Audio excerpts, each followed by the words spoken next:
Olá e bem-vindos. Hoje vamos mergulhar num tema que mexe com muita fé, muita devoção, mas que também levanta questões teológicas, bem, importantes. Temos aqui um documento recente do Vaticano, da doutrina da fé, chamado Mater Populi Fidelis. E a questão central parece ser esta: como é que conciliamos a veneração profunda a Maria, o reconhecimento do seu papel único, com a doutrina base de que Jesus Cristo é o único Salvador, o único mediador? O documento analisa títulos como corredentora, medianeira, que, enfim, geraram bastante debate. A nossa ideia aqui é tentar perceber a essência desta orientação que resulta de décadas de reflexão na Santa Sé. Exatamente. O desafio é navegar por toda a riqueza da devoção mariana, especialmente do que toca à cooperação dela na obra da salvação, mas sem nunca perder de vista a centralidade absoluta de Cristo.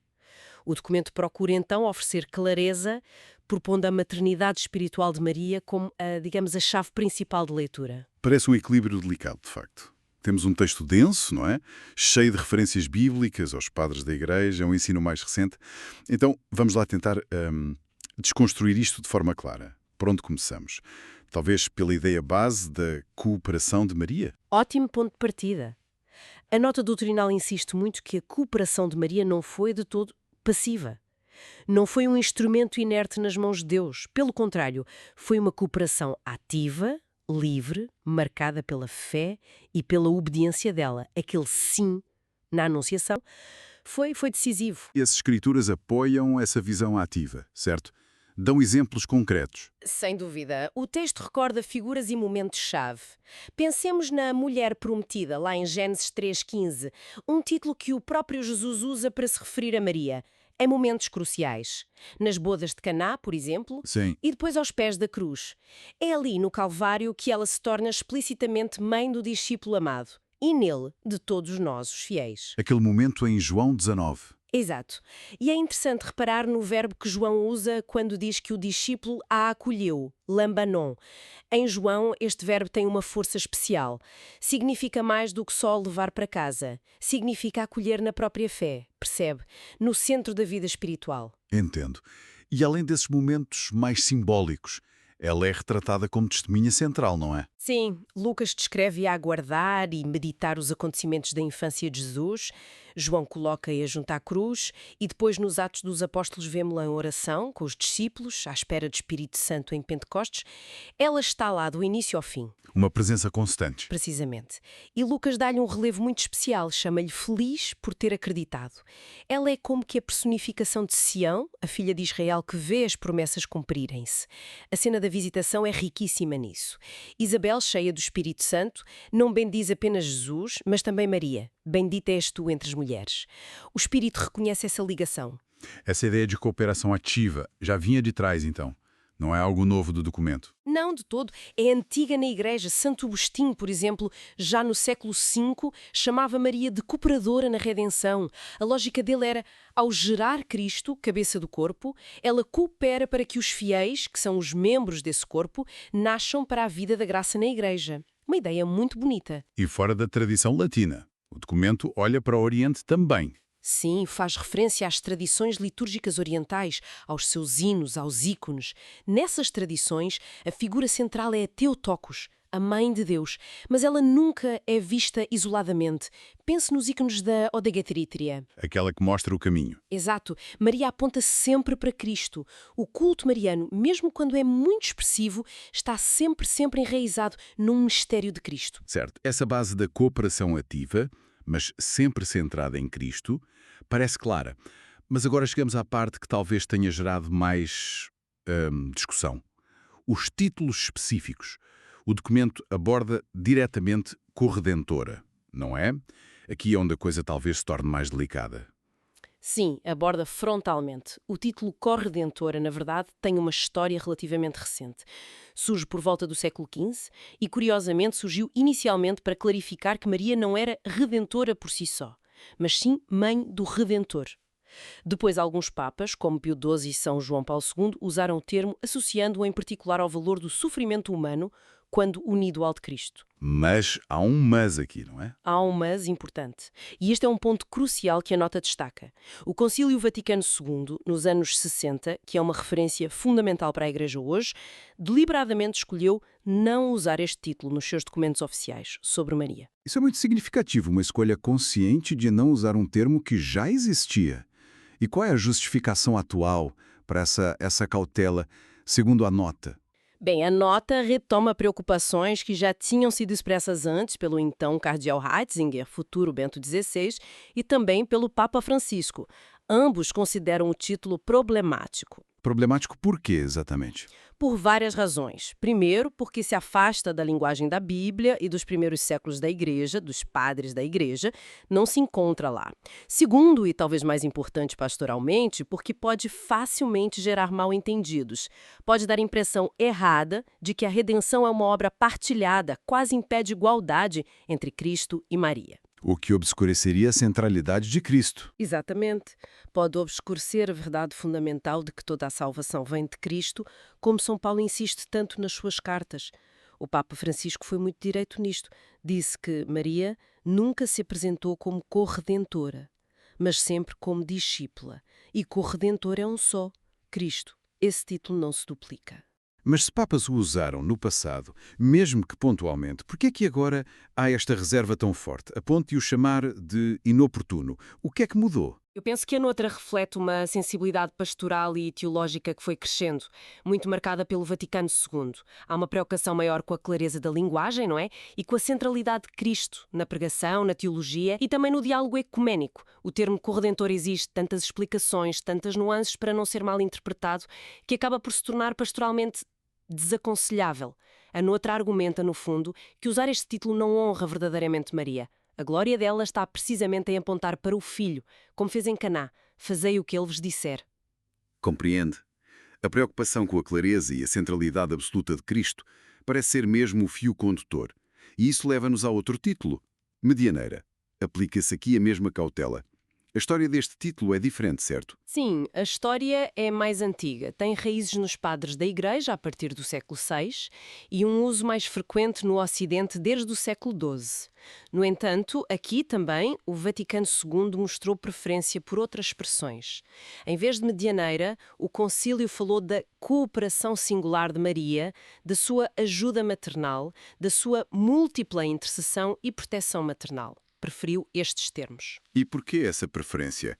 Qual é o ponto teológico central aqui, o nó da questão? O ponto nevrálgico é a afirmação bíblica, lá na primeira carta a Timóteo, de que há um só mediador entre Deus e os homens, o homem Cristo Jesus. A nota reafirma isto com muita força. Esta mediação de Cristo é única, é exclusiva, porque se baseia na união única da sua natureza humana com a pessoa divina do Verbo, a união hipostática.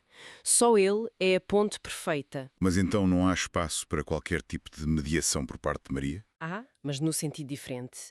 O documento admite o conceito de uma mediação participada. O que é que isto significa? Significa que Cristo glorificado capacita os seus fiéis a cooperarem com ele. São João até diz que os crentes farão obras maiores. Sim, lembro-me dessa passagem. Pois, a cooperação de Maria na Anunciação, em Caná, na cruz, é real, é única, mas é sempre subordinada e derivada da mediação de Cristo. Não está ao mesmo nível. Poderíamos talvez usar uma analogia para ajudar a visualizar isto. Talvez. Imagine Cristo como a única fonte de luz e calor, o Sol. Maria, de forma única e proeminente, e depois, todos os santos, podem ser como a Lua ou os planetas. Eles refletem a luz do Sol, ajudam-nos a vê-la, a orientar-nos por ela, mas não geram luz própria. A cooperação de Maria não acrescenta nada à eficácia infinita da mediação de Cristo, mas manifesta de um modo especial, maternal. Ah, ok. Então, quando se fala da mediação de Maria, o foco deve ser no aspecto? Maternal. É uma mediação que se expressa, sobretudo, como intercessão de mãe. O exemplo de Caná é perfeito para isto. Ela percebe a necessidade, não tem vinho, apresenta-a a Jesus e confia na ação dele. Fazei o que ele vos disser. E na cruz, essa maternidade torna-se universal para os discípulos. Essa ideia da maternidade parece mesmo ser a chave que o documento propõe. É quase o tema unificador de tudo isto, não é? Sim, é absolutamente central. A nota doutrinal apresenta a maternidade espiritual de Maria como a consequência direta da sua maternidade divina. Ao gerar Cristo, a cabeça do corpo místico, ela cooperou para gerar na fé todos os membros desse corpo. É uma maternidade universal para todos os discípulos, mas, e este é o ponto que se repete sempre, é sempre em Cristo, participada e subordinada à sua mediação única. Não é um desvio do caminho para Cristo, mas sim um caminho que leva a Ele. E essa maternidade, como é que ela se exerce? Dentro ou fora da Igreja? Exerce-se na Igreja e para a Igreja. Maria não é uma figura exterior ou superior à Igreja, ela é o membro mais eminente, claro, mas ainda assim membro. Ao mesmo tempo, ela é modelo, tipos em grego, da própria maternidade da Igreja. A Igreja também gera filhos para Deus, através da palavra, dos sacramentos, e olha para Maria como o seu exemplo perfeito. Falou da intercessão dela. O documento explica por que é que a oração dela por nós seria especialmente eficaz. Qual a base disso? Sim, explica. Baseia-se em 2 pilares principais. Primeiro, a sua união única com o seu filho, Jesus. Segundo, o facto de ser cheia de graça, que é charitomane, em grego, lá em Lucas. É um termo muito particular, usado só para ela, em toda a Bíblia, que sugere uma plenitude singular de favor divino desde o início. Certo. E a própria Escritura apoia a ideia da intercessão dos santos e anjos que estão junto de Deus. Vemos isso na carta aos Hebreus, no Apocalipse, no profeta Zacarias. Ora, se eles intercedem, quanto mais aquela que esteve tão intimamente ligada a Jesus na terra e continua a sê-lo no céu. Faz sentido. Maria, que rezava com os apóstolos no cenáculo, continua a apresentar as nossas necessidades a Jesus, tal como fez em Caná. Esta intercessão é vista como um sinal terno, materno, da misericórdia de Deus. O documento até valoriza a piedade popular que intui esta proximidade, citando o exemplo famoso de Nossa Senhora de Guadalupe, a São João Diego. Não estou aqui eu que sou tua mãe? No entanto, alerta também, e isto é importante, para o risco de se instrumentalizar esta devoção para fins ideológicos ou políticos. Isso seria uma deturpação. Claro. Tudo isto leva-nos a outro título muito comum: Mãe da Graça. Este parece ser outro campo onde as distinções são cruciais. Como é que o documento o aborda? Aborda-o com muita precisão teológica. A nota é categórica nisso. A graça santificante, que é a própria vida de Deus em nós, a presença da Trindade na alma, é um dom que vem diretamente de Deus e vem através da humanidade de Cristo, o único mediador. Nenhuma criatura, por mais santa que seja, nem mesmo Maria, pode conferir ou distribuir esta graça fundamental. Deus toca a alma diretamente. E menciona teólogos clássicos para reforçar isso, né? Trata de Deus na alma. É uma intimidade que nenhuma criatura pode intermediar nesse nível mais profundo, fontal. Apresentar Maria como uma fonte paralela de graça, ou um canal obrigatório, acabaria por obscurecer a centralidade de Cristo e essa relação pessoalíssima que a graça estabelece entre Deus e cada um. Não podemos esquecer, e a nota lembra isto, que a própria Maria é a primeira redimida, a primeira a receber a graça gratuitamente, em vista dos méritos de Jesus Cristo, como diz o dogma da Imaculada Conceição. Ela é o fruto mais excelente da redenção e não uma origem alternativa. Fica claro que ela não é a fonte de graça santificante. Então, em que sentido válido podemos chamá-la Mãe da Graça? Se ela não a distribui. Principalmente em 2 sentidos, segundo a nota. Primeiro, no sentido de intercessão. Ela pede a graça para nós. A liturgia, por exemplo, chama-lhe advogada de graça. Ela intercede para que recebamos a graça que só Deus pode dar. Ok, intercessão. E o segundo sentido? O segundo é o de uma cooperação dispositiva. Cooperação dispositiva. O que é que isso significa em termos práticos? Significa que a ação materna de Maria, as suas palavras, como em Caná, o seu exemplo de fé, de obediência, a sua proximidade espiritual que sentimos na oração, tudo isso nos ajuda a dispor o coração, a prepará-lo, a abri-lo para receber a graça que só Deus pode infundir diretamente. É como preparar a terra para que a semente, que é a graça, possa germinar. Ela pode interceder eficazmente para obtermos as chamadas graças atuais. Graças atuais. Sim, aqueles impulsos, luzes, ajudas pontuais do Espírito Santo que nos movem no caminho da fé. da conversão, do bem. Ajuda-nos a responder a Deus no dia a dia. A nota também contextualiza isto com a cooperação de todos os fiéis na difusão da graça, onde Maria tem, claro, um lugar supremo. Lembra as passagens bíblicas sobre os rios de água viva que brotam do crente. Sim, em João. Ou as obras maiores que fariam. Os padres da Igreja explicavam que estas obras se referem sobretudo à pregação do Evangelho, ao ensino, às obras de caridade, ao testemunho de vida. São ações que ajudam a despertar a fé nos outros, a abrir os corações deles à graça, mas não a transmitem como se fossem a fonte. O amor fraterno é apresentado como a obra maior, o caminho por excelência para manifestar a graça recebida. Portanto, uma ajuda preciosa para nos abrirmos à graça. Uma intercessora poderosa, mas não a fonte dessa graça.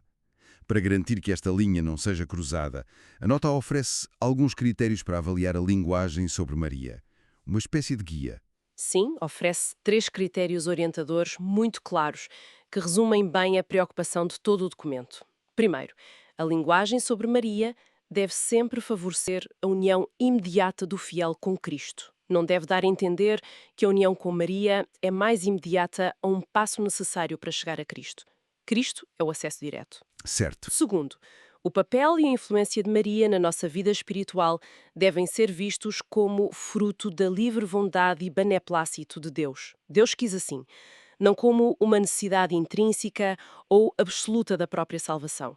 É um dom, não uma necessidade estrutural. Entendido. E o terceiro, a cooperação de Maria, por mais excelsa que seja, não tira nem acrescenta nada à dignidade e à eficácia de Cristo como o único mediador.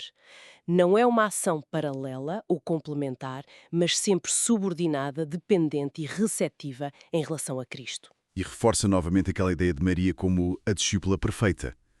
Lembro-me de ter lido algo sobre isso ser mais fundamental até do que a maternidade divina. É isso. Exatamente. A nota enfatiza que a grandeza fundamental de Maria reside no seu seguimento fiel de Cristo, na sua fé inabalável, na sua obediência total, na sua caridade perfeita.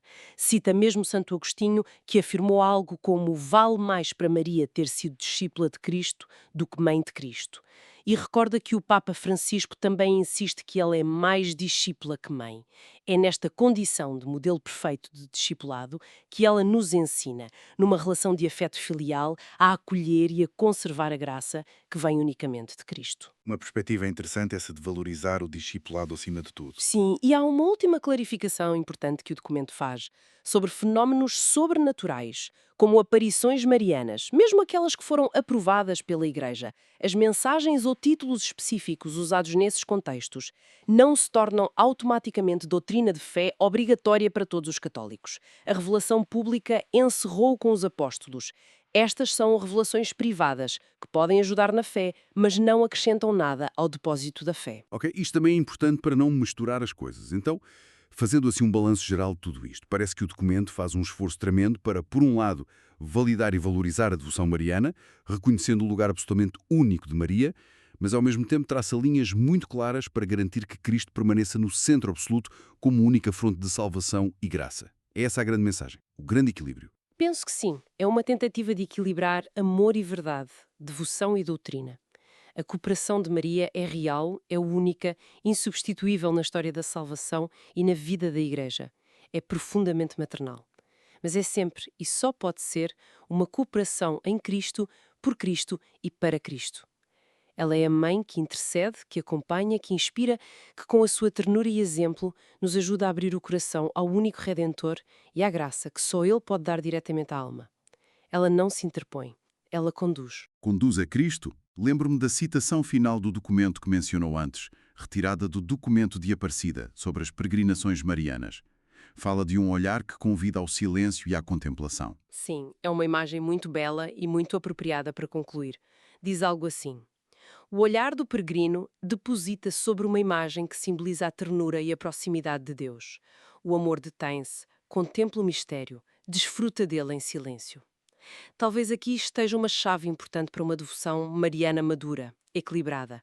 Contemplar o mistério da mãe, desfrutar da sua proximidade, da sua ternura, mas fazer isso em silêncio, deixando que essa contemplação nos leve mais profundamente ao mistério do Filho, sem nunca o obscurecer. Um desfrutar silencioso que aprofunda a relação com Cristo. Bem, fica a reflexão, não é?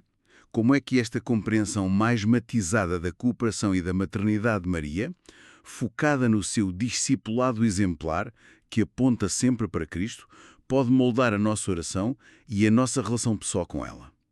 Será que muda algo em relação a uma visão talvez mais focada em títulos grandiosos por si só? Uma pergunta para talvez levarmos connosco e refletirmos.